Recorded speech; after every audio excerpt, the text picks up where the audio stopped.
ನಮಸ್ತೆ ಸ್ನೇಹಿತರೆ, ಇವತ್ತಿನ ದಿನದ ವಿಶೇಷ. ಇವತ್ತು ನಾವು ವರಹಸ್ವಾಮಿಯವರ ಕತೆ ತಿಳಿಯೋಣ. ಹಿರಣ್ಯಾಕ್ಷ ಅಸುರನು ಭೂಮಿಯನ್ನು ಸಮುದ್ರದಲ್ಲಿ ಮುಳುಗಿಸಿದ್ದ.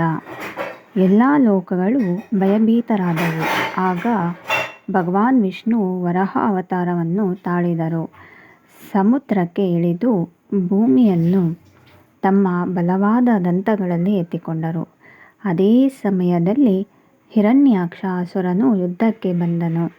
ಭೀಕರ ಸಮರ ನಡೆಯಿತು. ಕೊನೆಗೆ ವರಾಹಸ್ವಾಮಿಯವರು ಅವನನ್ನು ಸಂಹರಿಸಿ ಭೂಮಿಯನ್ನು ತನ್ನ ಸ್ಥಾನಕ್ಕೆ ಪ್ರತಿಷ್ಠಾಪಿಸಿದರು. ಧರ್ಮ ಯಾವಾಗಲೂ ಜಯಿಸುತ್ತದೆ, ಅಧರ್ಮವು ನಾಶವಾಗುತ್ತದೆ. ವರಾಹ ಅವತಾರವು ಸತ್ಯಯುಗದಲ್ಲಿ ಭಗವಾನ್ ವಿಷ್ಣುವಿನ 3ನೇ ಅವತಾರವಾಗಿದೆ.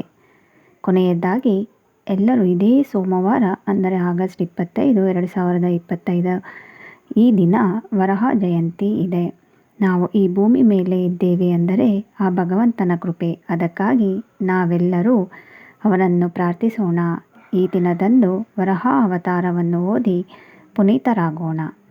ಇನ್ನಷ್ಟು ಪುರಾಣ ಕಥೆಗಳು ಮತ್ತು ವಿಶೇಷ ದಿನಗಳ ಬಗ್ಗೆ ತಿಳಿದುಕೊಳ್ಳಲು ನಮ್ಮ ಚಾನೆಲ್ ಅನ್ನು ಸಬ್ಸ್ಕ್ರೈಬ್ ಮಾಡಿ, ಶೇರ್ ಮಾಡಿ, ಲೈಕ್ ಮಾಡಿ.